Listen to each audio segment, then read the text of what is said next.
4 साल से वृंदावन नगर में महामंत्री के रूप में कार्य कर रहा हूँ, जिसमें रंग जी की छावनी एक ऐसा एरिया था जहाँ मैं जब वोट मांगने गया तो लोग मुझसे कहते थे कि आज़ादी के 65 साल यहाँ पे एक सरकारी ईंट नहीं लगी, एक सरकारी बल्ब नहीं लगा।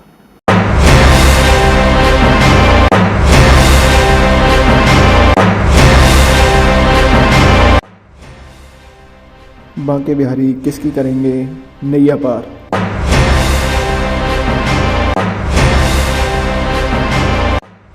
मथुरा वृंदावन के सभी वार्डों से सबसे बड़ी रिपोर्ट मथुरा न्यूज़ 24 पर। कृष्ण की नगरी मथुरा में पार्षद और मेयर बजाएंगे जीत का डंका।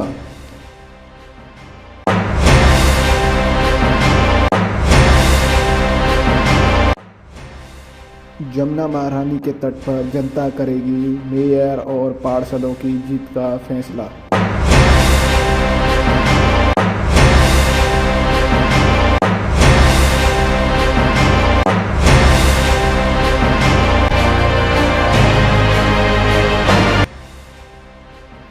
निकाय चुनाव में खुलेगा सभी की किस्मत का ताला।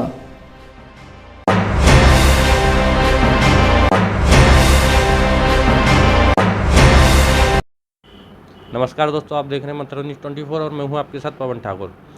जैसा कि हमने आपको दिखाया वार्ड नंबर 66 में जब हम जन सर्वे किया तब वहाँ बहुत से लोगों ने कहा हम फूल पे वोट देंगे, किसी ने कहा हम निर्दलीय प्रत्याशी को जिताएंगे, किसी ने कहा हम हाथ के पंजे को वोट देंगे। सबका अपना अपना मत है। इस वक्त हम फिर से एक बार वार्ड नंबर 66 में हैं और हम इस वक्त जो भाजपा प्रत्याशी हैं उनके साथ हैं। वार्ड नंबर जो 66 के प्रत्याशी हैं जितेंद्र वासने रोनू जी, उनके साथ हम मौजूद हैं। हम उनसे पूछेंगे कि उन्होंने जो अपना कार्यकाल है कब से प्रारंभ किया, कब से वो बीजेपी में ज्वाइनिंग ली उन्होंने, और जब पूर्व में जो सभासद थे, जो पहले सभासद रह चुके हैं, जब नगर पालिका वृंदावन हुआ करती थी तब सभासद रहे हैं, उन्होंने कितना काम किया है और किन मुद्दों को लेकर अब जे जनता के बीच आएंगे, इनका क्या मुद्दा रहेगा जो जनता को तोहफा देंगे जे इस बार। बहुत बहुत धन्यवाद आपका हमारे इस चैनल में। बहुत बहुत धन्यवाद पवन जी।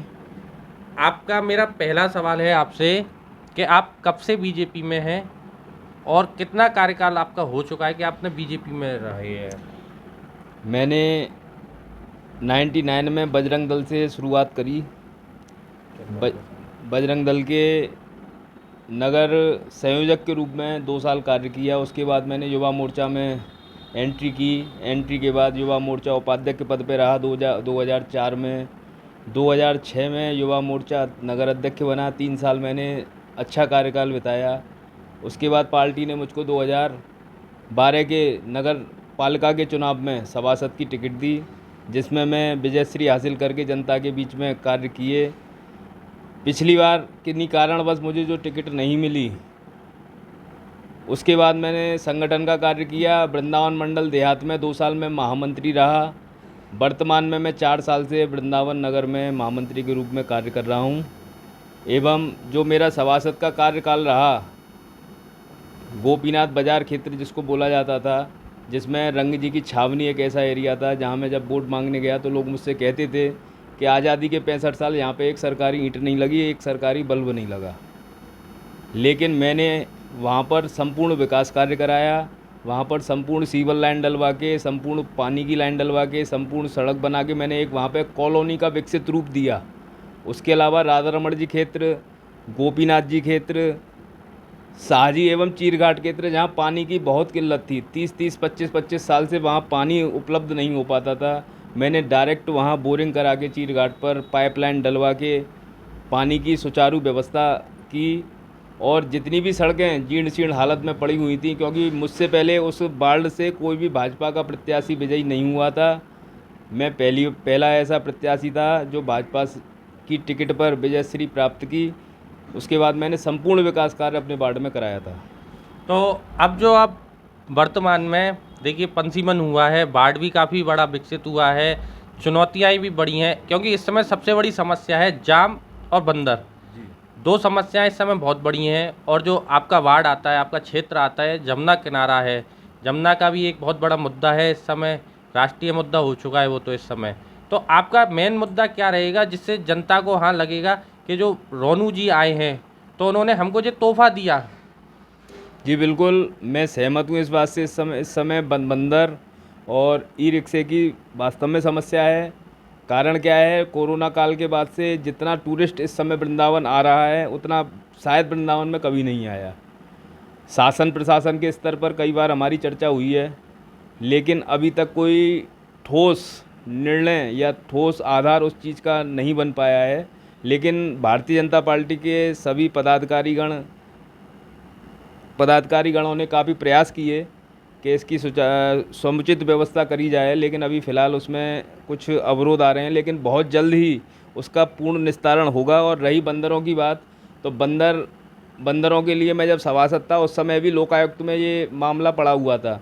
उसमें कई जगह की एनओसी प्राप्त करनी होती हैं, जैसे कि लोकल प्रशासन, जिला प्रशासन, उत्तर प्रदेश शासन, वन विभाग, और यहाँ तक कि मेनका गांधी जी का एक संस्था बनी हुई है पेटा, उन सबसे एनओसी हासिल करनी होती है। ये बड़ी टेढ़ी गिर है, यहाँ मतलब पेचीदा मामला है। लेकिन फिर भी वृंदावन का हर जनमानस बंदरों से परेशान है। इसमें कोई मतलब संकोच नहीं है कहने में मुझे, लेकिन पूर्ण प्रयास होंगे, क्योंकि बोर्ड भी भाजपा की ही आनी है। आदरणीय विनोद अग्रवाल जी मेयर के लिए खड़े हुए हैं और निश्चित ही विजयश्री को प्राप्त करेंगे। तो पूरी बोर्ड मिलकर इन बंदरों का और ई रिक्शा का समाधान निश्चित ही निकालेगी, ऐसा मेरा विश्वास है। निर्दलीय प्रत्याशी का एक आप पर आरोप है कि जिस समय कोरोना काल था, लॉकडाउन लगा हुआ था, उस समय आप गायब थे। आप सभासद भी रहे, फिर उसके बाद आपने पिछली चुनावों में टिकट भी मांगी थी, उसके बाद आप इस बार टिकट मांगी और आपको टिकट मिली है। उनका ये कहना है कि आप उस समय कहाँ थे जिस समय जनता को आपकी ज़रूरत थी। देखिए, इस बात का जवाब तो जनता ही देगी। वो पार्षद थे, हो सकता है वो फील्ड में ज़्यादा रहे हों, मैं घर पर थोड़ा ज़्यादा रहा हूँ, लेकिन ये मेरे क्षेत्र की आप जनता से जाके पूछिए। मैंने अपने माध्यम से, कई संस्थाओं के माध्यम से, कई लोगों के माध्यम से, जो समाज सेवी हैं उनके माध्यम से, मैंने एक एक परिवार को 4-4, 6-6, 8-8 बार तक राशन मुहैया कराया। ये तो आप पब्लिक में जब जाएंगे, फील्ड में जब जाएंगे, तब आपको पता लगेगी कि रोनू ने कितना कार्य किया। उसके अलावा कितनी ऐसे लोग थे जो कोरोना की चपेट में आए, उनके लिए मैंने कई हॉस्पिटलों में बेड की व्यवस्था कराई, ऑक्सीजन कंसल्ट्रेटर दिलाए, ऑक्सीजन सिलेंडर की व्यवस्था कराई। ये तो देखो जनता है। जो विरोधी होते हैं वो आरोप लगाते हैं, उनका आरोप लगाना काम है, लेकिन मैं उस पर कोई टिप्पणी नहीं करना चाहूँगा। जिनका जो काम है वो करेगा, उस पर मुझे कोई दिक्कत नहीं है। लेकिन ये तो जनता जवाब देगी हमारे वृंदावन की, मेरे वार्ड की, कि रोनू ने कोरोना काल में क्या नहीं किया। मेन मुद्दा क्या रहेगा इस बार चुनाव में? देखिए, बेसिकली पार्षद के मुख्य कार्य यही होते हैं, सफाई, पानी, सीवर, लाइट।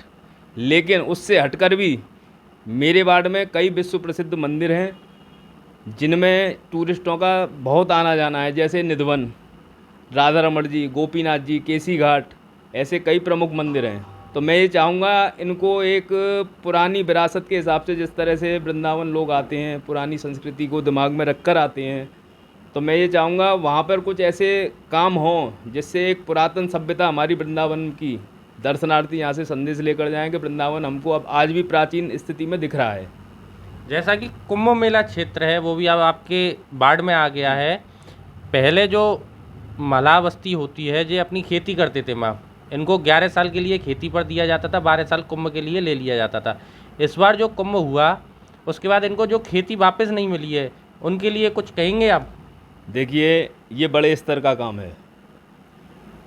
मैं अपने सभी निषाद भाइयों के साथ हूँ, क्योंकि मेरा घर भी आज से 20 साल 30 साल पहले मैं भी उन्हीं के बीच में रहा करता था, और मेरा पारिवारिक संबंध सभी निषाद भाइयों से है।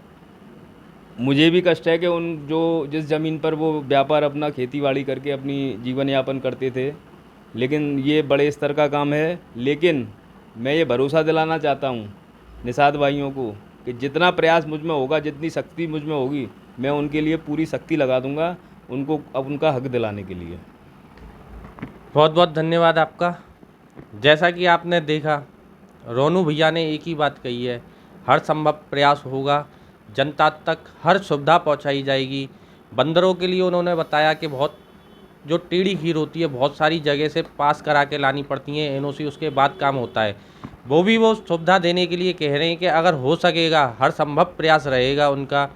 जमुना में एक गिरता हुआ नाला है, मैं भैया एक बार वापस आऊँगा, एक जो मुद्दा है देखिए जमुना का मुद्दा है, मैं उसका भी बताऊंगा मैं वो नाला है जो बिल्कुल, चीर घाट पर है, बिल्कुल, वो आप ही के वार्ड में है। मैंने कल पार्षद जो पूर्व में पार्षद थे उनसे भी सवाल किया, वो ये कह रहे हैं कि टूटा हुआ है, क्या है, नहीं मैं वो आप बताइए उसमें क्या है। देखिए, मैं उस नाले का बताऊं, मैं जिस समय सभासद था उस समय वो टेप कराया गया था, लेकिन जिस सीवर लाइन में, जिस चैम्बर में वो जॉइंट कराया गया था, वो लाइन चौक पड़ी हुई है।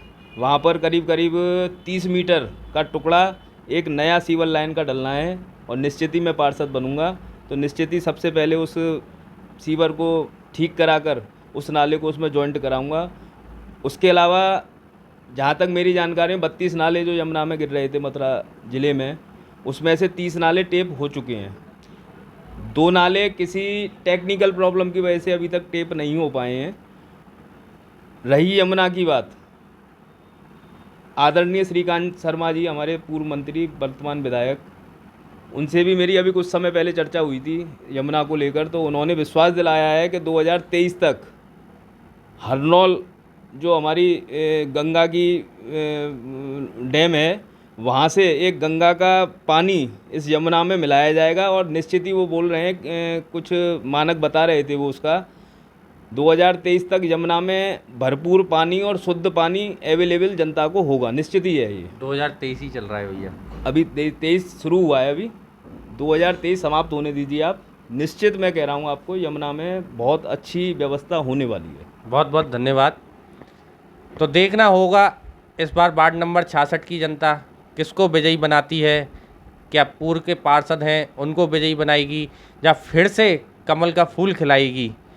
तब तक के लिए देखते रहिए मथुरा न्यूज़ 24 पवन ठाकुर के साथ।